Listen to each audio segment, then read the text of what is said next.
नमस्कार, मैं कुलदीप सिंह न्यूज़ का अड्डा पर आपका स्वागत करता हूं। आज बात करते हैं यूनाइटेड नेशंस की सिक्योरिटी काउंसिल के बारे में। संयुक्त राष्ट्र संघ की जो सुरक्षा परिषद है उसके बारे में बात करते हैं। दरअसल भारत को हाल ही में सुरक्षा परिषद का अस्थायी सदस्य चुना गया है। इस पद पर जो है भारत 2 साल तक काबिज रहेगा। इस दौरान वह अध्यक्ष भी बनेगा। इस साल 2021 में और 2022 में भारत को अध्यक्ष भी बनेगा, क्योंकि उसका जो प्रोसेस होता है संयुक्त राष्ट्र सुरक्षा परिषद का, उसमें ये होता है कि अल्फ़ाबेटिकल वे में, अल्फ़ाबेट के हिसाब से सबका नंबर बारी बारी से आता है, जो जितने भी सब मेंबर्स होते हैं। तो उस हिसाब से भारत का नंबर इस बार आया है, तो भारत को इस बार अध्यक्ष की सीट दी जाएगी। हालांकि एक तरीके से कहा जाए तो ये जो सीट है ना, किसी काम की नहीं है, जहाँ तक मैं समझता हूँ। काम की इसलिए नहीं है क्योंकि जो नॉन परमानेंट मेंबर्स हैं उनके पास कोई पावर नहीं है, लेकिन परमानेंट मेंबर्स के पास चीन, रूस, फ्रांस, ब्रिटेन और अमेरिका, इतने देशों के पास वीटो पावर होती है। वीटो पावर बहुत बड़ी पावर होती है। एक तरीके से अगर आप कोई प्रस्ताव लाते हैं, मान लीजिए कि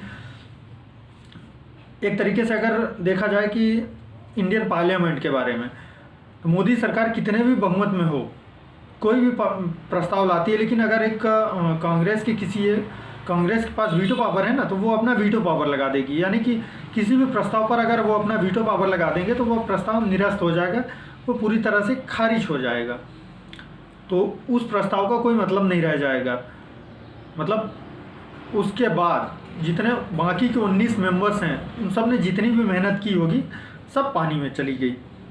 ऐसा होता है, इसकी कई सारी वानगी भी देखी जा चुकी है कि यूएनएससी में ऐसा हुआ है भारत के साथ। दरअसल बीते कुछ सालों से भारत कई बार जैश ए मोहम्मद के सरगना मसूद अजहर को वैश्विक आतंकी घोषित कराने की कोशिश में लगा हुआ है। कई बार इसका प्रस्ताव भी लेके लाया गया।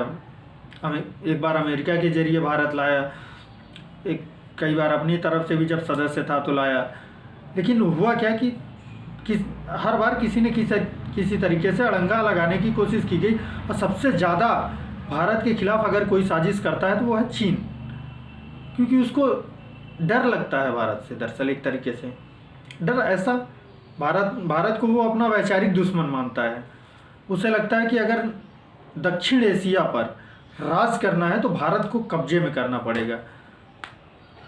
और इसके लिए वो कई बार कोशिशें भी करता रहा है।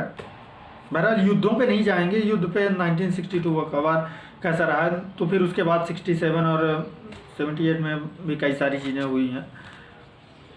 उन्होंने 1962 में भारत को हरा दिया, तो उसके बाद भी भारत ने कई बार हराया, वो बात की बात है।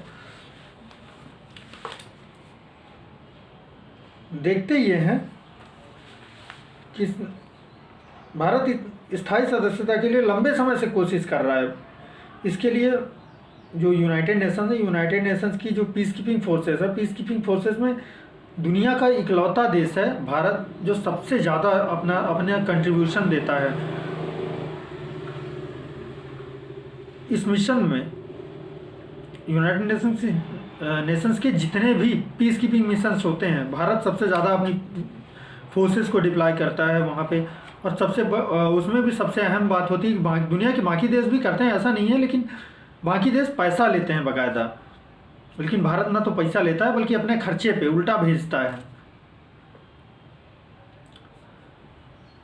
ऐसा इसलिए क्योंकि भारत की एक अपनी संत सनातन परंपराएं रही हैं कि हम वसुधैव कुटुंबकम, यानी कि वसुधा, धरती, संपूर्ण धरती हमारा घर है और अपने घर की सुरक्षा करना हमारा कर्तव्य है। इस वसुधैव कुटुंबकम की भावना को ध्यान में रखते हुए भारत अपनी पीस कीपिंग फोर्सेस डिप्लॉय करता रहा है। बावजूद इसके उसके घर में ही अगर वसुधा को अपन घर माने, तो उसके घर में उसके साथ पक्षपात हुआ। उसके घर के लोगों ने ही उसकी पीठ पे छुरा भोंका।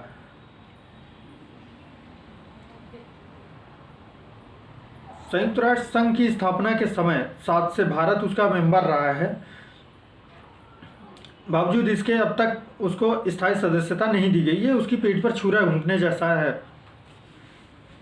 जबकि अस्थायी सदस्य 8 बार भारत बन चुका है। ये 8वीं बार है जब भारत अस्थायी सदस्य के तौर पर चुना गया है। इससे पहले 7 बार 1950-51 में, 1967-68 में, 1972-73 में, 1978 में भी चुना गया था भारत। 1984 और 85 में भारत यूएनएससी का नॉन परमानेंट मेंबर रहा है।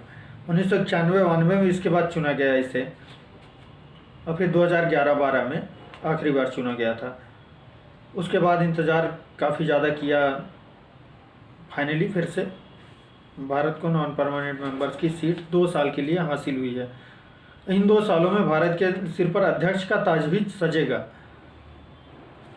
लेकिन इतना ज़्यादा नहीं होगा, केवल इतना ही कि भारत को जो ये सीट मिली है, तो जब भी कोई प्रस्ताव लाएंगे तो भारत को किसी दूसरे देश के पास जाना नहीं पड़ेगा। भारत अपने दम पर, अपने वर्चस्व के साथ अपन जो भी प्रस्ताव होगा पेश कर सकेगा और उसे वहाँ पे पेश करेगा, अपने मत रख सकेगा। जबकि जब हमारे पास अस्थायी सदस्यता भी नहीं होती तो हमें किसी दूसरे विकसित देश या मतलब स्थायी सदस्य या अस्थायी सदस्य के जरिए, मतलब उसके जरिए हमें वहाँ तक जाना पड़ता है और अपना प्रस्ताव पेश करवाना पड़ता है। लेकिन अब ऐसा नहीं होगा, कम से कम 2 साल तक तो ऐसा होने की संभावना नहीं है।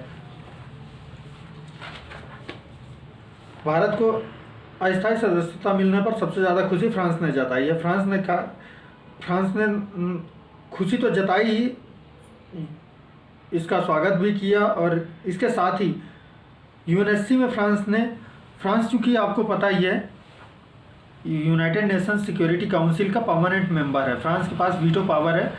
और अच्छी बात यह है कि फ्रांस हर वक्त लंबे समय से भारत के साथ हर कदम पर खड़ा रहा है। फ्रांस ने भारत की स्थायी सदस्यता की भी वकालत की है। फ्रांस ने इसमें ये भी कहा कि संयुक्त राष्ट्र सुरक्षा परिषद जब बनी थी तब से अब तक काफ़ी समय, एक लंबा अरसा बीत गया है और अब इसमें एक सुधार की आवश्यकता है। भारत के साथ कई और देश भी सदस्य के तौर पर चुने गए हैं। उनमें से नॉर्वे, केन्या, आयरलैंड और मैक्सिको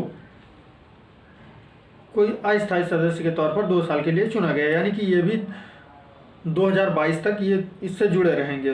बता दें कि भारत जो है ना, यूनाइटेड नेशन सिक्योरिटी काउंसिल में भारत दक्षिण पूर्व Asia, south east Asian countries का प्रतिनिधित्व कर रहा था, जिसमें से 195 सदस्यीय देशों में से 185 देशों ने भारत के पक्ष में मतदान किया।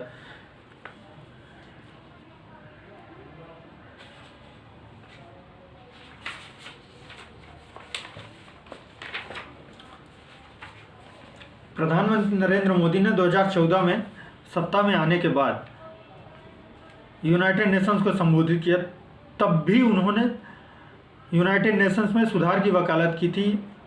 हालांकि उनके कहने पे एक चीज़ तो शुरू हुआ कि योग को 21 जून को हर साल अंतर्राष्ट्रीय योग दिवस मनाने की शुरुआत की गई, ताकि सर्वे भवन्तु सुखिनः सर्वे सन्तु निरामयाः की भावना को बल मिल सके। लेकिन जो भारत का अधिकार है, यूनाइटेड नेशन सिक्योरिटी काउंसिल में भारत को स्थायी सदस्य के तौर पर परमानेंट सीट मिलनी चाहिए, लेकिन वो आज तक नहीं मिली, जबकि सबसे ज़्यादा कंट्रीब्यूशन देने वाला देश भारत ही रहा है, फिर भी नहीं मिली। मोदी जी ने तो काफ़ी ज़्यादा फील्डिंग लगाई, उन्होंने कई सारे, सबसे ज़्यादा जो देश में है उनकी विदेश यात्राओं पर सवाल उठे, लेकिन उन्होंने विदेश नीति काफ़ी मजबूत की। और उनके इस कार्यकाल के दौरान, स्पेशली 2014 से 2019 तक के कार्यकाल के दौरान, विदेश नीति सबसे अहम एजेंडे पर भारत सरकार की रही और करीब 47 देशों का समर्थन भारत ने जुटा लिया था यूएनएससी में परमानेंट सीट के लिए। लेकिन लास्ट में चीन ने अपना असली रंग दिखा दिया, चीन को भी ले गए, गांधीनगर झूला झुलाया। लेकिन अब चाओ माओ की औलादें तो ऐसी ही होती हैं, चाओ माओ ने अपना चाओ माओ दिखा दिया। वहाँ पे चीन का जो मेंबर था उसने ये साफ साफ बोल दिया यूएनएससी में, जब वोटिंग होने लगी तो उसने अपना वीटो लगा दिया कि हम इससे असहमत हैं, क्योंकि Bharat United nation security council की जो क्राइटेरिया है उस पर फिट नहीं बैठता, क्योंकि इसने अब तक एनएसजी डील कर ली है लेकिन एनपीटी पर सिग्नेचर नहीं किया है। अब उसका कहना है कि एनपीटी पर सिग्नेचर करो तो ही आप एलिजिबल हो पाओगे। कहने का मतलब ये है कि अगर एनपीटी पर सिग्नेचर करेगा तो भारत के जो एटॉमिक बम्स हैं, जो एटॉमिक कैपेसिटी है, वो एक तरीके से गिरवी रखी जाएगी, जो भारत नहीं कर रहा है। इसी वजह से भारत को सिक्योरिटी काउंसिल की परमानेंट सीट नहीं मिल रही है। बहरहाल आज के लिए इतना ही। अगर आपको मेरा वीडियो अच्छा लगा हो तो इसे लाइक करें, सब्सक्राइब करें, शेयर करें और बेल आइकन दबा दें ताकि हम आपसे अब जुड़े रहें। धन्यवाद।